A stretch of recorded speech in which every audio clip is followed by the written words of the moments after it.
Let go. No, let go right now, please. Let go. Yes, please, let go. If you could see the world through my eyes, you'd realize I spend an unhealthy amount of time staring directly at human disaster. And today, my eyes were blessed with something truly special. What you're about to see is absolute chaos, featuring a woman and the unfortunate guy standing next to her. Could be her husband, could be a Tinder date, could be a first date that immediately became a last date. Hell, he might have just been some random dude who made the mistake of standing too close. No one really knows. Alright, the manager is alright. He's just fucking harassing me. Yeah, he's on this section. Please leave. Tell me one more time. Did you touch me? I did not touch you. Oh, he's a liar. What we do know is they were attending an event, she went way too hard on the fun juice, absolutely overdosed on the sauce, and her brain decided to clock out early.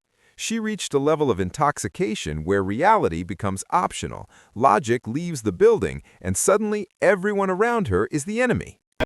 She starts throwing hands with the staff, accusing people of things that very clearly did not happen, and spiraling into a full-blown drunken boss fight.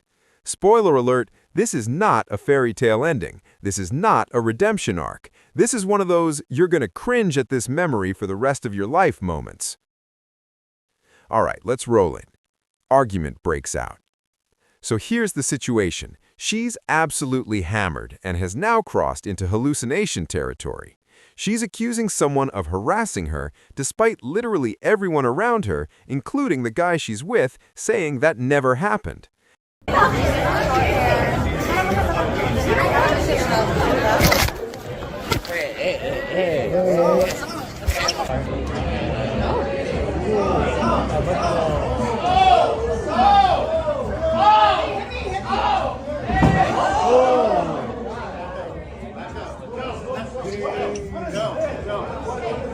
And of course, she pulls out her phone to start recording. Because as we all know, the people who are the most wrong are always the first ones to document it. She's filming her POV, except she's holding the phone at chest level like she's recording the floor tiles. But in her mind, she's the main character, and this footage is definitely going to expose everyone else.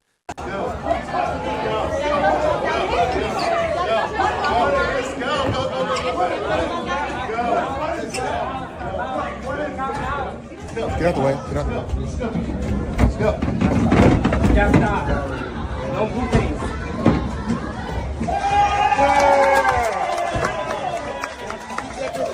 According to the bartender who got dragged into this nightmare, the couple showed up around 9 p.m. and immediately there were red flags. Not subtle red flags either. These were flashing neon warning signs. The server noticed right away that they weren't just drunk, but possibly on something else, and they were being verbally aggressive and obnoxious from the jump.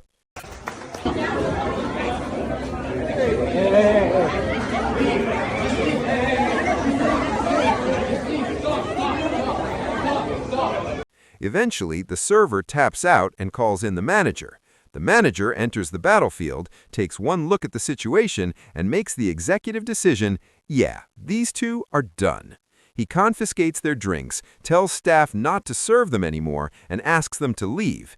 And that is what flips the switch, because nothing enrages drunk people more than being cut off from alcohol they absolutely do not need. That's when things really start to unravel. Let go! Let go! Let go! Let go! Let go! No, let go right now, please. You want me to let go? Yes, please let go. Please let go. Oh, you want me to let go? Please let go. Please let go. I'm not touching your boy. Okay, stop. No, keep on this Stop. phone. No. Hey.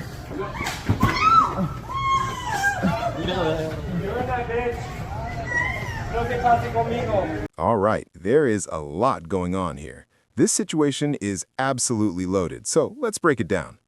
At this point, they've already been forcefully removed from the venue for being disruptive, aggressive, and openly hostile. You'd think that would be the end of it. Nope. Now we're outside, and she immediately escalates things by grabbing a fistful of an employee's hair and refusing to let go. She's locked in like SpongeBob gripping the magic conch, zero intention of releasing.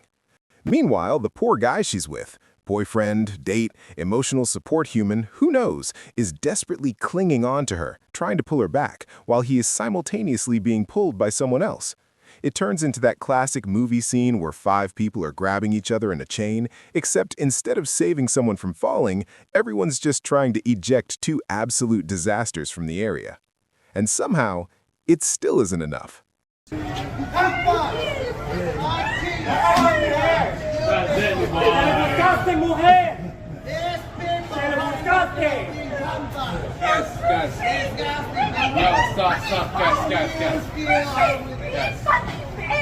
Guys.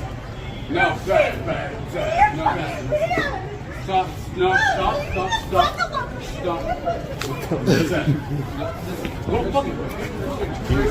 Hey.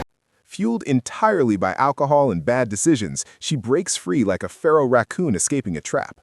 The employee later explains that she wrapped his hair around her hand and yanked as hard as she possibly could. The only way he managed to get her to release was by grabbing her phone and tossing it away, essentially throwing a shiny object to distract a charging animal. And it works. She immediately sprints after the phone. And by sprints, I mean a very uncoordinated, alcohol-powered wobble.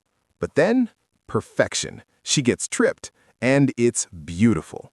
All forward momentum instantly disappears. She drops straight down like a cartoon anvil. No attempt to catch herself, no graceful landing, just full impact. The second she hits the ground, she starts crying and calling for an ambulance, lying there in what can only be described as the Peter Griffin death pose. Once she's effectively been decommissioned, too many debuffs to continue the fight, she pivots to verbally attacking the guy she's with, telling him to be a man, trying to guilt him into getting himself obliterated as well. You can practically see the internal conflict on his face.